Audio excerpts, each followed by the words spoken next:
Intellect and empathy. Youth has got the power of ideas, ambition, and ability.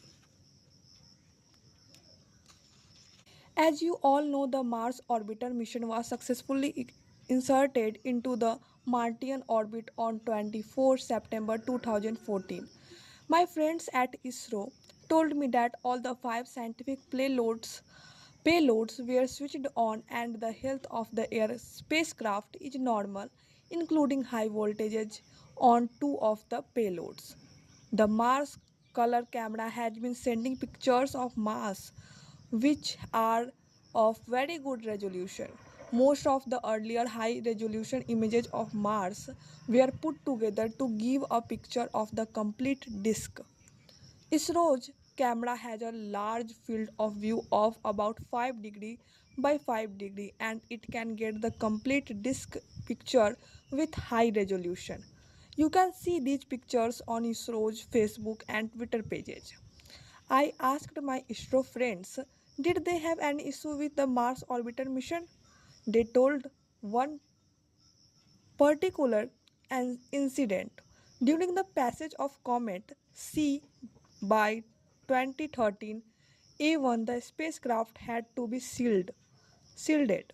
To do this, the spacecraft and subsystems were protected by turning the orbit such that the spacecraft was behind the planet Mars during the passage of the comet comet. All subsystems continued to function normally. The lesson here is the scientific minds need to be innovative and prepared to handle any unknown difficulty in their missions. The nation needs ignited minds of the youth. When I was a young boy of your age, I had few concerns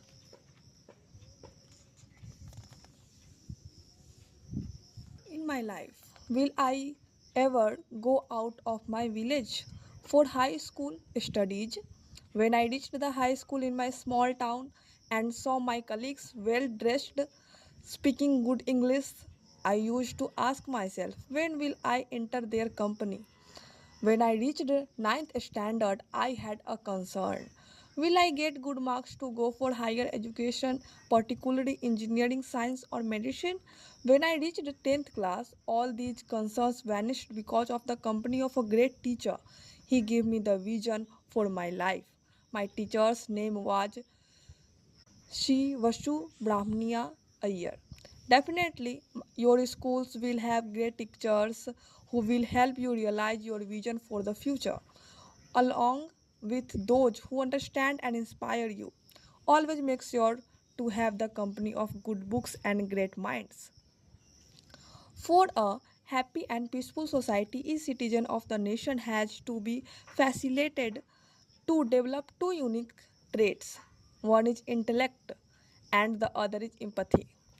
These can be acquired through good parents, good teachers, good books, and being in the company of great people. If this is not done at the right age, human beings can become a Satan, devil. Particularly if the intellect acts without empathy, we as a nation have to take this message and develop our youth with these traits. Thinking of a good human being, I am reminded too of the story of Imam Ghazali that was narrated to be by my father when I was 15 years old. Imam Ghazali was a saint teacher who lived in the 12th century. My father narrated to me story when Imam Ghazali was tested by Satan, the transgressed angel. One day Imam Ghazali was unfolding his prayers mat for Maghrib Namaz. At that time the Satan appeared in front of him, said, "Respected Imam Sahib, I am just now coming from heaven where there was a discussion about great human beings and you have been judged as the best human being living on earth. As a recognition of your great stature, you have been exempted from the trouble of performing namaz in future." Imam Ghazali was restless as the namaz time was approaching, so he looked at Satan and said, "Satan Sahib, First of all, performing namaz is not trouble at all, and when even Prophet Muhammad, peace be upon him, was not exempted from performing namaz five times a day.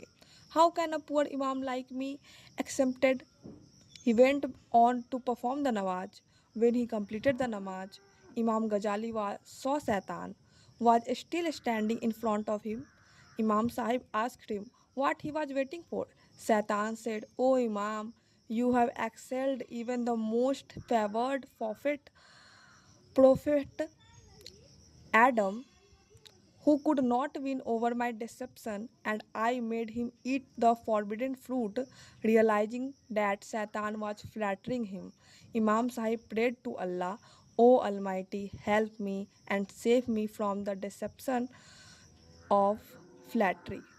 This made the disappointment Satan finally disappear. His mission failed, but one of the great human beings succeeded. Friends, what is the message from this story?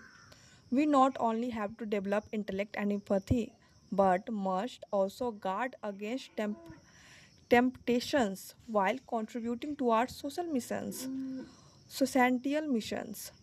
Our own father of the nation has set many examples in accounting even a paisa of public money and working with commitment to bring about peace and prosperity of the nation. I suggest that teacher ensure that the youth have three unique qualities of life. Realizing the importance of the present, that is today. Second one, building confidence so students believe I can do it. Building righteousness in the heart. India today has a mission of transforming itself into a developed nation with a strong value system. This is a great challenge. This can be achieved through our youth power. Youth has got the power of ideas, ambition, and ability. This resource of the youth is an important building block for transforming India into a developed nation. If you have an aim in life, continuously acquire the knowledge. Work hard with confidence to win and have the confidence to defeat problems and succeed with a righteous heart. You will definitely succeed in all your missions. It does not matter who you are. My best wishes to all of you for success in your life's missions.